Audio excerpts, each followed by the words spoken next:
دادگاه نویه زالزوه شهر نوسیبیرسک روسیه روز 21 آگوست سال 2023 به بررسی پرونده برقصدانه آتش زدن 10 ماشین مربوط به خانواده افتگانشی شناخته دمیتری ماتویف آغاز کرد. ماشین های ماتویف رو روز 2 فوریه سال 2023 آتش زدند. حجم عمومی ضرر 123 میلیون روبل یا تقریبا 1 میلیون و 300 هزار دلار با قرب رسمی امروزه برآورد شده است. در کرسی عیبداری مهاجر از تاجیکستان قاسم جان حاجیبوف نشسته است.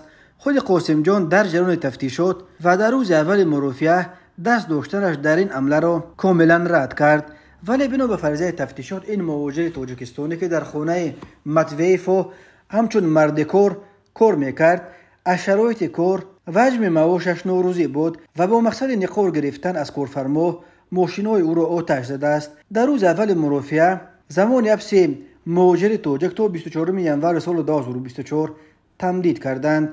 به قاسم جان حاجیبوف بر اساس قسم 2 ماده 167 کودکس جنایی روسیه برای برقصدانه نابود کردن مال و ملک غیر تا 5 سال حکم یا کارهای اصلاحی و بر اساس قسم 2 ماده 158 برای دزدی تا 5 سال دیگر زندان تهدید میکند.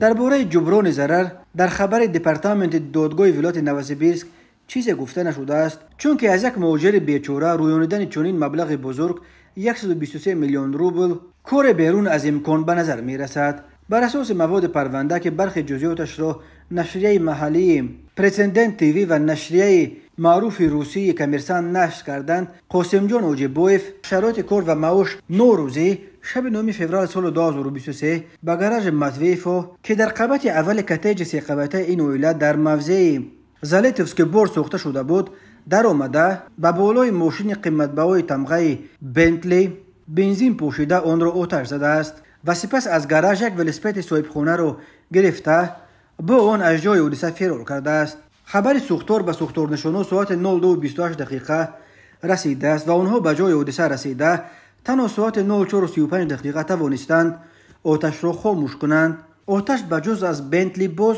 9 ماشین دیگر گرانبها را که به شرکت دمیتری ماتویف و اعضای عائله او تعلق داشت به کام خود فرو کشیده است. ماتویف ادعا دارند که بر اثر سوختار باز دیگر مالهای قیمتبای آنها که در درون ماشینا بودند سوخته نابود شدند. قاسم جان حاجیبوف را بلافاصله بعد این حادثه بازداشت کردند و او اینک بیش از 6 ماه باز در حبس قرار دارد. مرافعه نوبتی این پرونده پرسر و صدا روز 28 آگوست دایر می شود.